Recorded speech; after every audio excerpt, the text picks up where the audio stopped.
Yes. Welcome everybody to Dangerous Misinformation. The number one source on the World Wide Webs, the www for dangerous, hateful misinformation. I am your host, Rodney Smith, your humble narrator. You can find me on all social media platforms at Lord Petty, on Instagram with 2 underscores, on Twitter /X with 1 underscore.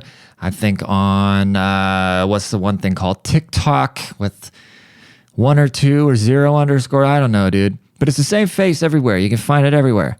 If this is your first time tuning in, this is the only podcast in the world where we love everybody, we hate on everything. Coming to you once a week for a quick 20 minutes. Why 20 minutes? Because that is the national average commuting length.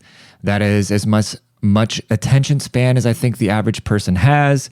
And that's when I usually feel myself getting fatigued during a podcast. So I figured instead of doing an hour a week or whatever, I'm just going to do 20 minutes every day because I'm a fucking beast. You know what I'm saying? Anyways, dude, please leave a rating. Please subscribe. Leave a review in a podcast app or do something nice for all this beautiful, dangerous misinformation that I'm putting in your ears for whatever you're doing. If you're just chilling, appreciate you letting me chill with you. If you're on a hike or something, if you're walking, I'm honored to be accompanied with you. I hope you either meet the love of your life or see some really fucking stupid people that'll be entertaining for you. Anyways, speaking of being stupid, I guess we're in another war. Well, not us, but, well, humanity. If you count us all as one big collective, humanity is back in another war. And I hate it. I saw them out the other day, dude. All this beef. Everybody's always beefing. If you wait long enough, everybody's just going to fucking die. So there's no reason for all these wars and all this terrible shit going on. But I'm not going to lie to you, dude. I'm going to sit this one out because I don't understand. I don't know and I don't understand all the Israel and Hamas stuff. I started watching a show on Netflix about it with my dad back in the day, and I didn't really understand it.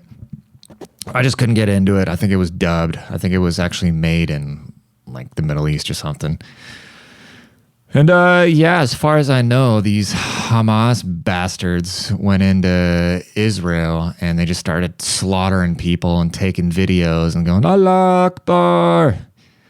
That's the next thing I'm going to do when I give a chick some bomb-ass dick. I'm just going to go, hello, Akbar, afterwards. You know, because letting off a bomb. Wow, that was a terrible joke. Probably get stabbed for that.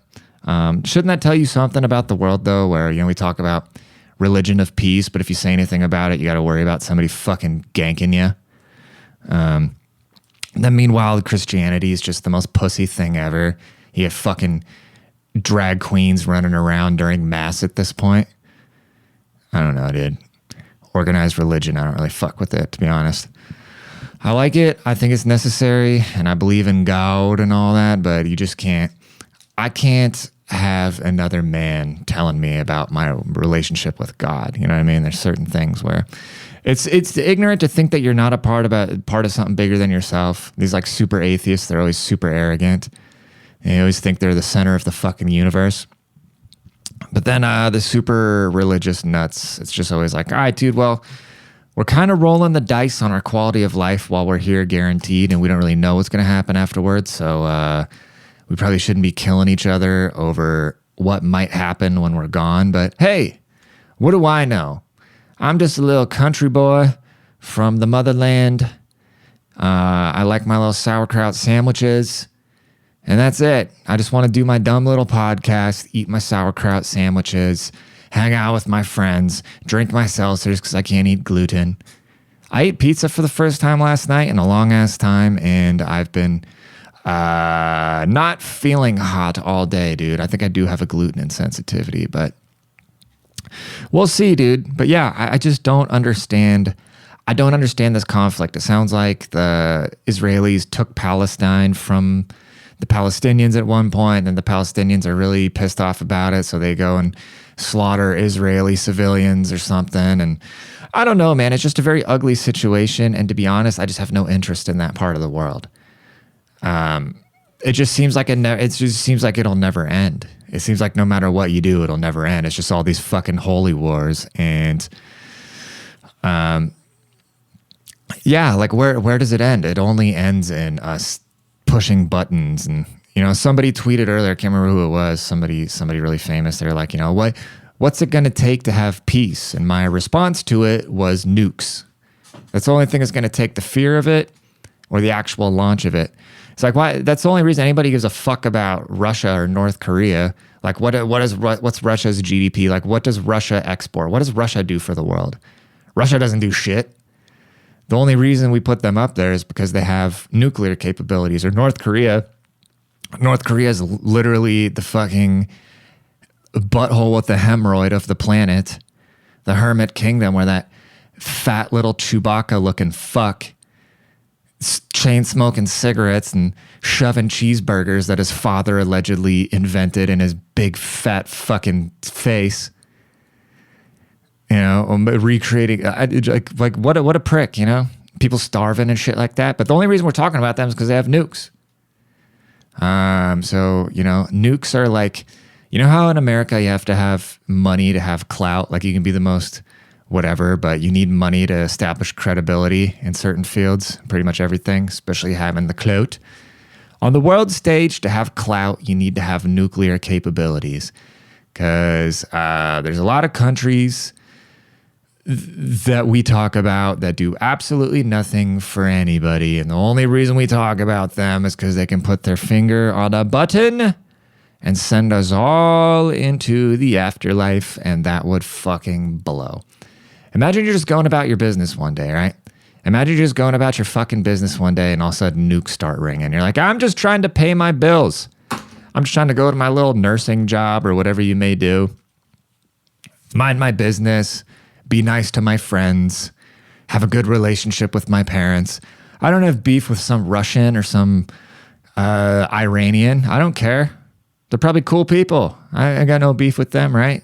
Next thing you know, a big old nuke is falling down on you because the fucking oil lizard people can't get along, the Hillary Clintons of the world who want to, yeah. It's crazy how the Democrats have became these warmongers, It used to be the conservatives would do the warmongering because it was good for the economy. But then the conservatives realize, okay, we're the ones where our kids are going to have to go fight these wars because all these liberal pussy tech kids, they get to stay home and, be sport coats. And so now it's like, people's like, oh, if you don't have allegiance to Ukraine, you're a coward. Yeah, because you're not going to have to go fight them. You're not going to have to go do anything. And I think everybody's just kind of sick of,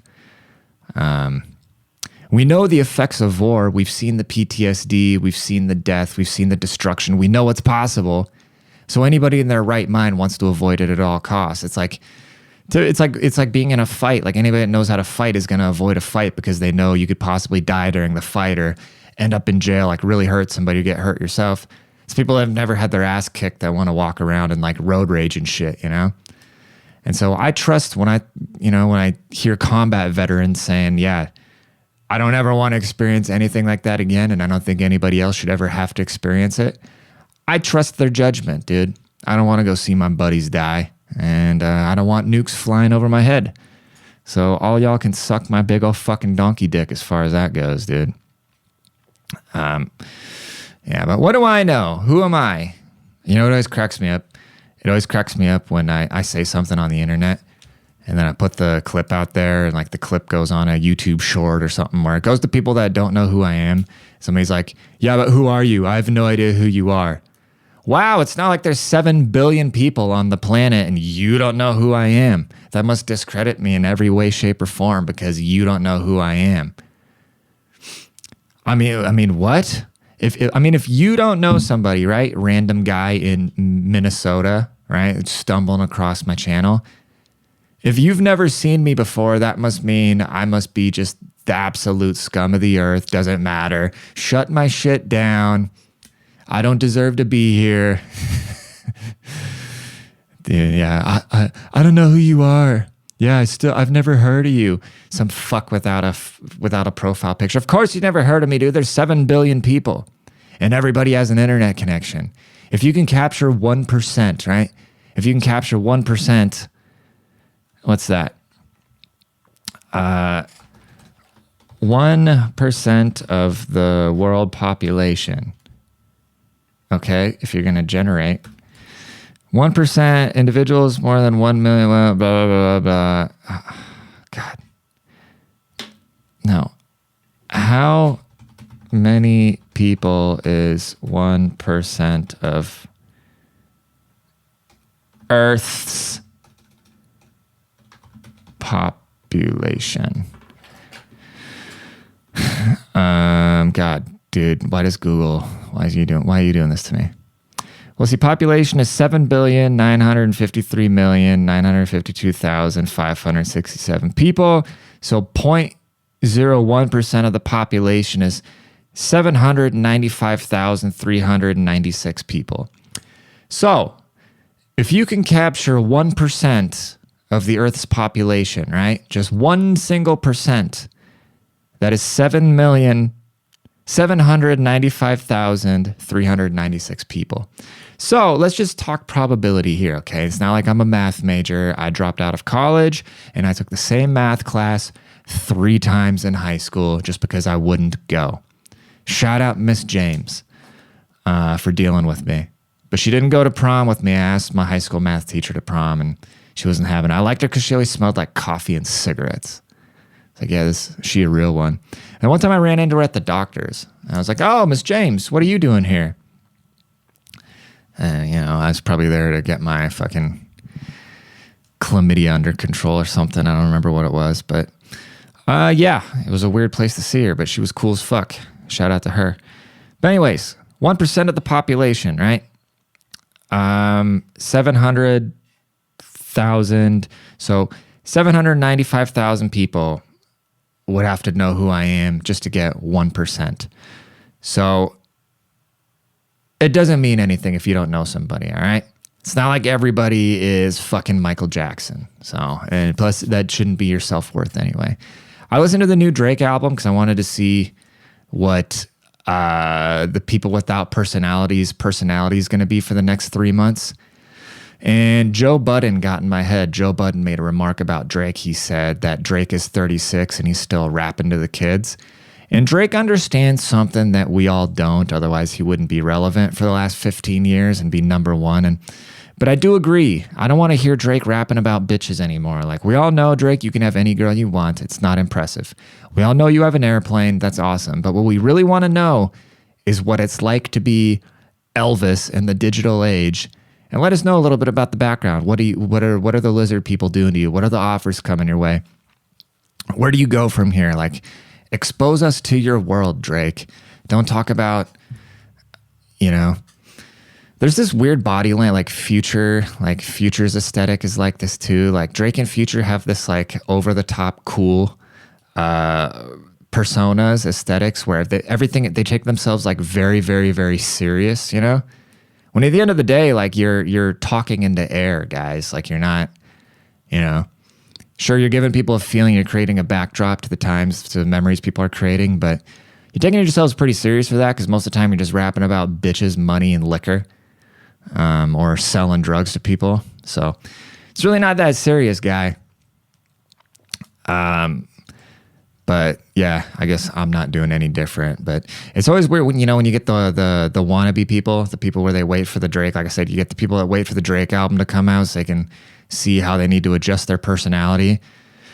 And then when those guys try to have the cool effect, it's like, ugh, is there anything dorkier than somebody trying to be cool?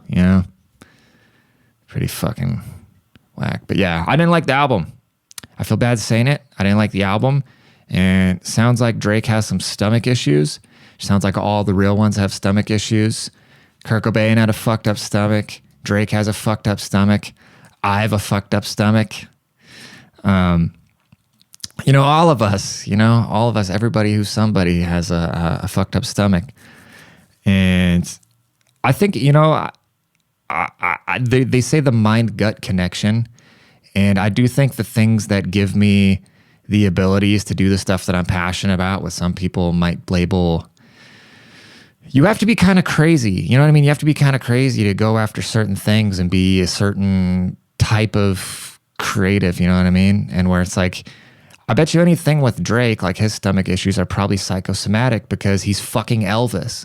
You know, man, you can't go anywhere with people losing their shit and people yelling. And then you got, like, imagine you just get high one day and you realize, oh, fuck, like, I'm that guy. But also I'm going to die someday and this is just a big simulation. So what the fuck are we doing here? But at the same time, people are just freaking out, like people you've never seen before freaking out over you. And I know that was Kurt Cobain's thing. I think his was all psychosomatic too. And that's what the doctors are telling me. They're like, no, it's in your head. It's a neurological thing. So I don't know. If you're able to dig into certain pockets of creativity, I think it fucks with your stomach, dude. And you know, they always joke like, oh, hot girls have stomach issues. No, those bitches are just eating Adderalls. That's their problem. They're just eating Adderalls and drinking too much Starbucks. And our diets are really, really, really screwed up. Once I've been learning a lot about nutrition, and not like normie nutrition, but from actual healthy people, you know. I don't like seeing fat trainers at the gym, and I don't like seeing out of shape nutritionists, you know, or like when you walk into a vegan coffee shop, how it just fucking stinks of dying people low in iron. Yeah, I don't take advice from anybody. I don't take fitness advice from anybody without abs, and I don't take diet advice from anybody with bad skin or something, you know. And that's typically, they'll be like, oh, here's the food pyramid, eat your bread, eat your seed oils, do your this and that, eat all these sugary fruits. You know, it fucks with fruits. But when I eat too many vegetables, like I ate a ton of vegetable, I didn't have a lot of food in the fridge, and I was trying to eat out my fridge before I go to Mexico, and I ate a ton of vegetables, and I was just fucking dying afterwards. So I don't know if it's because they were just filled with pesticides, but anyways, then.